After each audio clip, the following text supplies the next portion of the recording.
amor tão sublime e real, meu Senhor.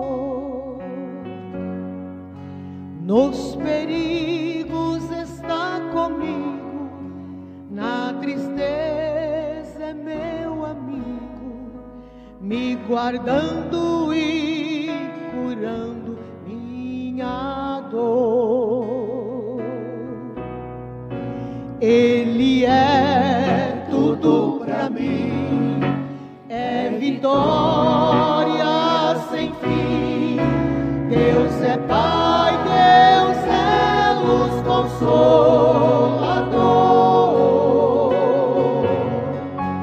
Deu seu Filho pra morrer, para sempre eu viver ao seu lado no reino de amor.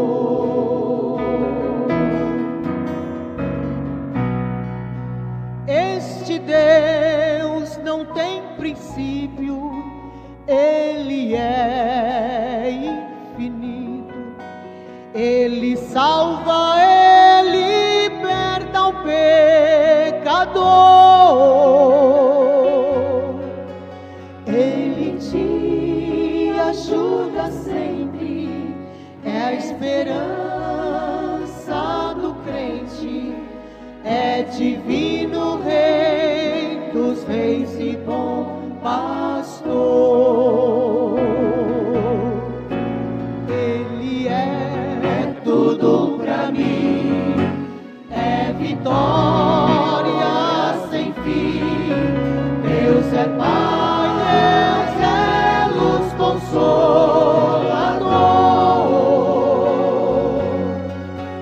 Deu seu Filho pra morrer, para sempre eu viver ao seu lado no reino de amor.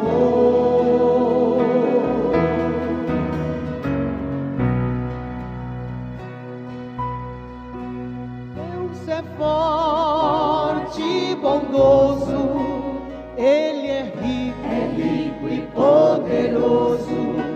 Para Ele todas as almas têm valor. Aos que clamam Ele ouve, os problemas Ele resolve. Ele é o mesmo Deus de Israel, libertador.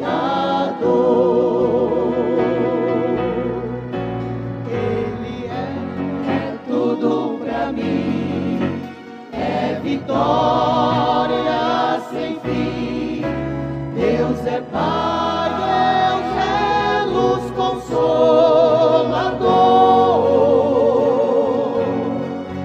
Deu seu Filho pra morrer, e pra sempre eu viver ao seu lado no reino de amor.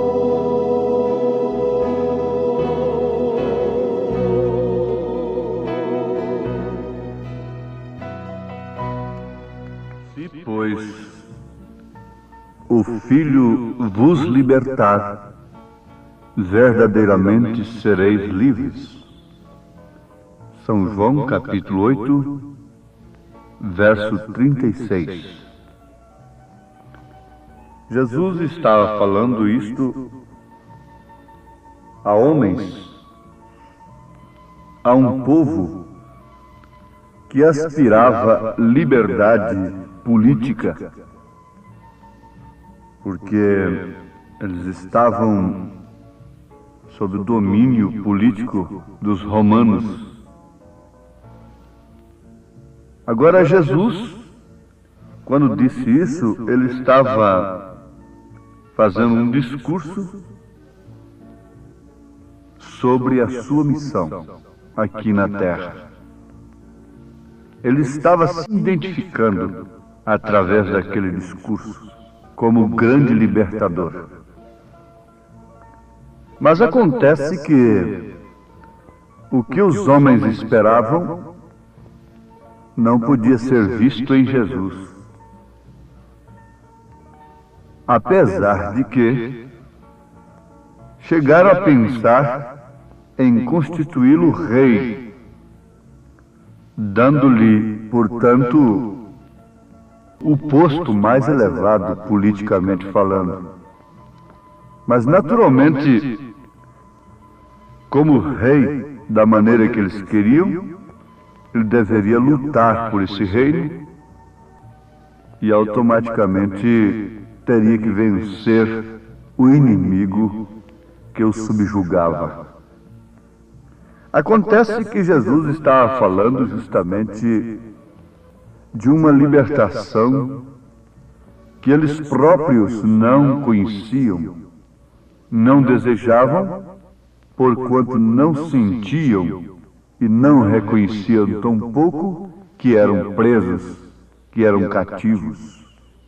Seria uma estupidez, uma loucura, falar para um sacerdote, para um teólogo, um escriba, daquele que ele precisava ser libertado, espiritualmente falando, que ele precisava ser libertado do espírito religioso, tradicional, para enxergar, contemplar o cumprimento das Escrituras. Então, em síntese, ouvintes, Jesus está falando de uma libertação espiritual que, consequentemente, livraria aquele povo também do jugo do inimigo. Agora, notemos que esse foi um plano de Deus desde antes da fundação do mundo, e ele deveria se encarnar para este fim, manifestar os seus atributos de Deus, de Salvador. Ele jamais poderia ser Deus sem ser adorado, jamais poderia ser Salvador sem que houvesse queda, jamais poderia ser curador sem que houvesse enfermidade. Então, resultado, se nunca houvesse um pecador, nunca poderia haver uma salvação. Se nunca houvesse um enfermo, nunca poderia haver uma cura. Mas o curador é antes da enfermidade. O Salvador é antes do pecado, é antes da queda. E Deus permitiu a queda para que manifestasse então seus atributos, que são atributos de um verdadeiro Deus. E Jesus veio exclusivamente para salvar aqueles que caíram na verdade, mas que procedem de Deus, a semente que vem de Deus. Aí nós precisamos da revelação sobre a semente da serpente e a semente de Deus. Sem termos a revelação da semente da serpente, vamos ficar tratando aí o urubu por pomba, gavião por águia e assim por diante. Se não distinguirmos as espécies, então isso vai acontecer mesmo, não é? Mas se distinguirmos as espécies, quer dizer, se tivermos revelação da semente da serpente, não seremos enganados. Jesus veio para que eram seus, os seus não o receberam, mas todos quantos o receberam, foi-lhes dado o direito de serem feitos filhos de Deus. O que significa isto? A libertação total da queda, do pecado, o causador de toda a desgraça. Ele, Jesus, era completa e totalmente um homem. Ele podia chorar como homem, ele podia comer como um homem, ele era como um homem. Vejamos isto. que Deus desceu em uma célula de sangue, não através de um homem, mas pelo Espírito Santo, e no seio daquela virgem foi edificado um tabernáculo justamente com a finalidade de morrer, trazendo assim, então, a libertação de sua semente. A semente da mulher veio a fim de que ele fosse esmagado para trazer-nos o quê? A salvação. Quando o Espírito desceu sobre Maria, ele criou dentro de sua madre a célula que se multiplicaria e se tornaria o corpo de nosso Senhor. Aquela célula foi criada, na verdade. Portanto, ela era o princípio da criação de Deus. É isto que Jesus é, sem dúvida alguma, conforme Apocalipse capítulo 3, versículo 14. Porque ele viria, como cabeça da igreja, levantar, quer dizer, essa nova criação, libertada do pecado. Então aquele santo foi cheio com o sangue santo, o próprio sangue de Deus. Atos dos Apóstolos, capítulo 20, versículo 28. Não foi o sangue de uma segunda pessoa, mas sim o próprio sangue de Deus. O tabernáculo veio ao nascimento. Por isso é filho. Cresceu e se tornou homem. Ele foi ao Jordão e ali, no Jordão, como um cordeiro deveria ser lavado antes do sacrifício. Aquele sacrifício foi lavado por João no rio chamado Jordão. Quando aquele sacrifício aceitável saiu da água, então o que aconteceu? Deus veio e habitou nele, enchendo-o com o Espírito sem medida. Tu és meu filho amado, em quem tenho prazer de habitar. E quando ele morreu, ele derramou seu sangue. A perfeita vida de Deus foi liberada para voltar sobre o pecador que aceitaria o Cristo como seu Salvador. Agora, quando esta vida volta sobre esse pecador, todos seus desejos de pecar são aniquilados. Veja como isso é totalmente diferente de simplesmente ingressar em uma religião. Por isso que a Igreja de Jesus não é uma organização chefiada por homens, mas sim um organismo vivo, porque a vida que foi liberada ali daquele sangue vertido no Calvário, a perfeita vida de Deus, volta sobre o pecador que aceita Cristo como seu Salvador por revelação do próprio Espírito Santo. Isso é uma maravilha. E nós podemos vê-lo como homem, tratando disso desde o seu nascimento, se identificando com todas as necessidades humanas. Era Jeová encarnado, não era uma segunda pessoa.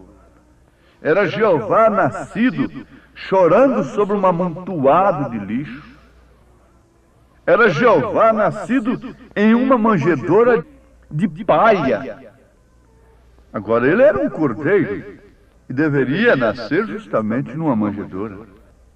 Eis aí, isso aí foi o verdadeiro sinal, o sinal perene, o sinal para todas as eras, o sinal para todos os povos, o sinal para os grandes e pequenos, ricos e pobres, o sinal para esse orgulhoso e inchado pseudo-intelectual que tem produzido sua própria teologia e negado a verdade de Deus e procurando congregar o povo em filosofias, sabedoria humana e sublimidade de sabedoria humana, o que Paulo não fez.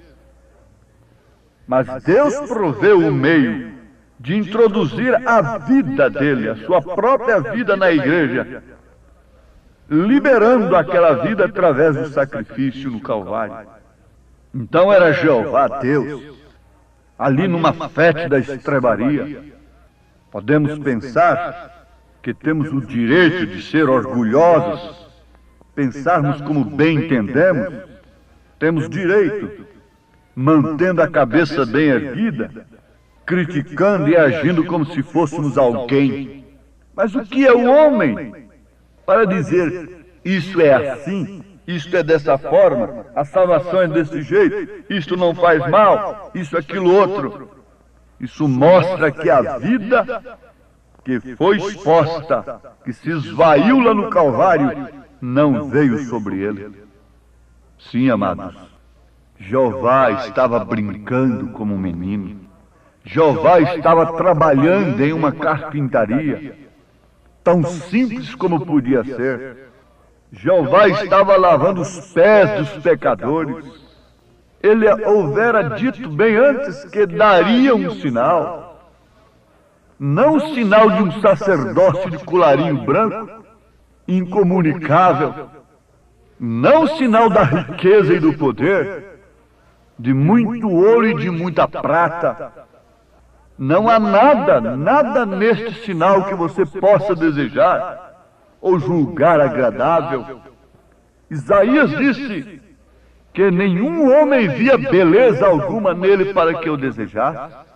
Por que o mundo está desejando a igreja e congratulando com ela? Porque ela tem muita beleza, ela tem muito ouro e muita prata, ela tem muito serviço natural para as nações.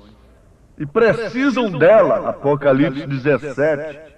Eles têm estendido as suas mãos a ela, pedindo porque ela está rica, ela e suas filhas. Apocalipse 17. Leia isto. Mas ali está um verdadeiro contraste. Quando se trata do verdadeiro corpo de Cristo, o sinal de Deus era totalmente diferente destas coisas. Ali estava Jeová no tribunal, não aceito pelos homens, mas esmagado e sangrando com os espinhos em sua fronte e cuspido em sua face, zombado e considerado de nenhum valor. Ele tinha tudo o que os homens precisavam, mas ele não tinha nada que os homens queriam, que os cegos queriam. Ele tinha o que um coxo queria, que um cego fisicamente queria. Ele tinha virtude para curar uma mulher que estava morrendo de hemorragia. Ele tinha poder para multiplicar os pães. Ele tinha autoridade para combater o comércio na igreja, entrar no templo com a zorrague. Mas isso não é o que os homens queriam. Isso é o que eles necessitavam. Mas o que eles queriam era outra coisa. Eles queriam um príncipe vindo de uma maneira toda sobrenatural, com todo o poder mundano, natural, para massacrar o mundo e botar o mundo sob os pés deles. Isso é que eles queriam, mas não é o que eles necessitavam. Eles necessitavam de liberdade espiritual acima de tudo. É o que o mundo precisa hoje. É o que o mundo religioso está necessitado. Mas veja se ele quer isso. Então era Jeová desprezado e rejeitado, dependurado, nu, sobre a cruz. É uma mensagem de ignominia. É uma mensagem que causa solidão, melancolia, perda dos amigos. Eles não querem isto. Perda de posição social. Eles não querem isto. Apesar de ser o que eles necessitam. Então era Jeová orando ali, e nada acontecendo, e eles escarnecendo, dizendo, veja onde está o poder dele. E Jeová morrendo. Este é o sinal para todos os homens agora. Não há nenhum outro igual a ele. É o maior de todos. Mas eles podem encarar assim.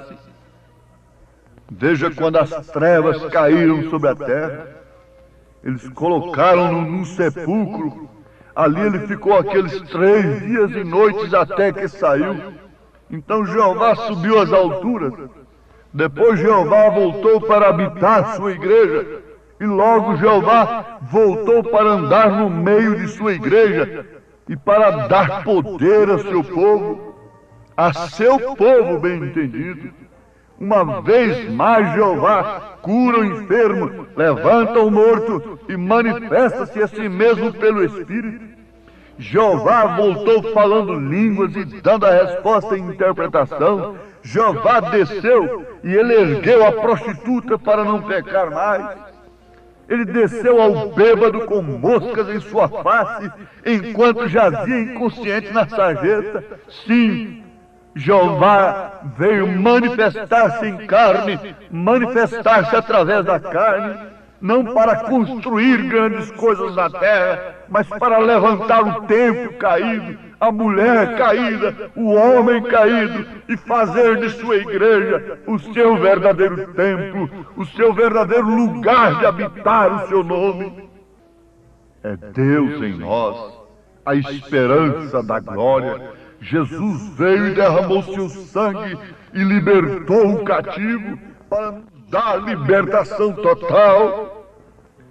Ele veio e redimiu suas ovelhas perdidas, as redimiu de todos os atributos do pecado, começando pelo pecado mãe, incredulidade na sua palavra, as redimiu dos vícios, do cigarro, do álcool, da vaidade, da prostituição, da mentira, dos credos e de tantas outras coisas, jogando todas as muralhas por terra, dando água à mulher samaritana, passando, rasgando o véu das tradições humanas, desconsiderando toda a opinião humana e revelando a opinião divina. Isso é que nós precisamos hoje. Precisamos de uma matança de nós mesmos, negarmos a nós mesmos, tomarmos a cruz, que é a mensagem revelada no dia. Ele passa por cima de sua opinião, pseudo-intelectual acerca de Deus. Deus não está nem te consultando acerca disso. Deus não consultou a nenhum fariseu. Deus não consultou a ninguém a qual moça ele deveria escolher para trazer a sua semente à terra. Deus não consultou onde ele deveria nascer. Se ele fosse consultar a Caifás, escolheria aquela mais bela filha do doutor fulano para ser a mãe de Jesus. Ele não escolheria a Maria, simplesinha, humilde, casada, desposada com um viúvo. Deus viesse a consultar esses séculos grandes gênios intelectual da teologia, onde é que eles diriam que está Deus? Nas grandes coisas, nos grandes templos, nos grandes gênios intelectuais. Mas Deus não tomou opinião. Foi lá no estado de Kentucky, numa daquelas montanhas, não sei por onde, ali numa casa de pau a pique, que um menino nasceu e por 3 dias a luz, o Logos de Deus pairou sobre sua cabecinha.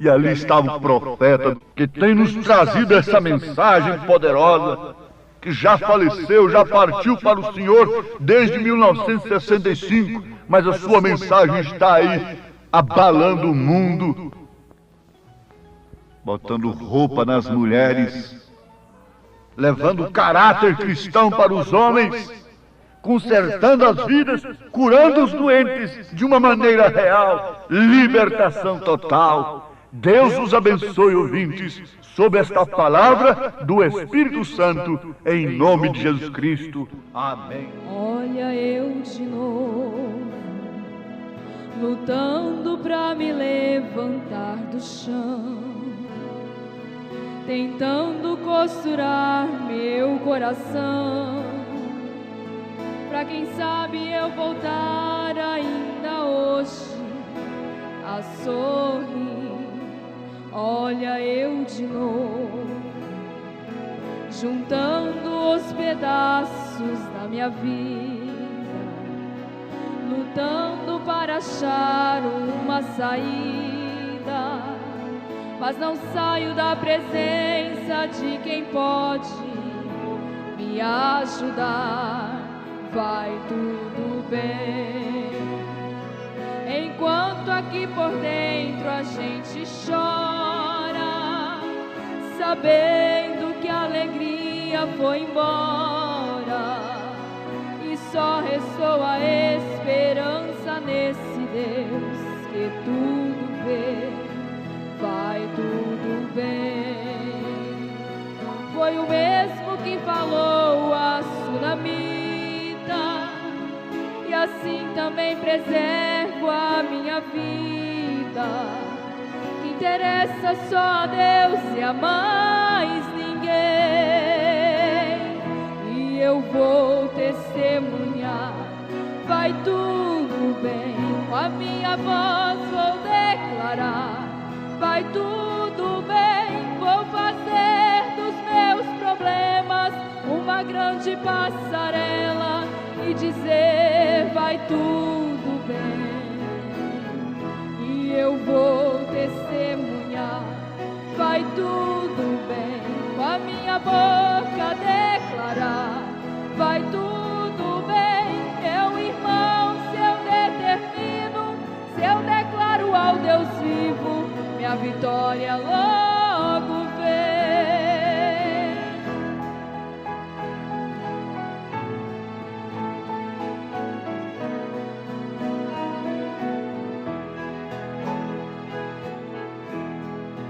Vai tudo bem. Enquanto aqui por dentro a gente chora, sabendo que a alegria foi embora e só restou a esperança nesse Deus que tudo vê. Vai tudo bem. Foi o mesmo que falou a sunamita, e assim também preservo a minha vida. Interessa só a Deus e a mais ninguém. E eu vou testemunhar, vai tudo bem. Com a minha voz vou declarar, vai tudo bem. Vou fazer dos meus problemas uma grande passarela, só dizer, vai tudo bem. E eu vou testemunhar, vai tudo bem. Com a minha boca declarar, vai tudo bem. Meu irmão, se eu determino, se eu declaro ao Deus vivo, minha vitória logo vem. E eu vou testemunhar, vai tudo bem. Com a minha voz vou declarar, vai tudo bem. Vou fazer dos meus problemas uma grande passarela, só dizer, vai tudo bem. E eu vou testemunhar, vai tudo bem. Com a minha boca declarar, vai tudo bem. Meu irmão, se eu determino, se eu declaro ao Deus vivo, minha vitória logo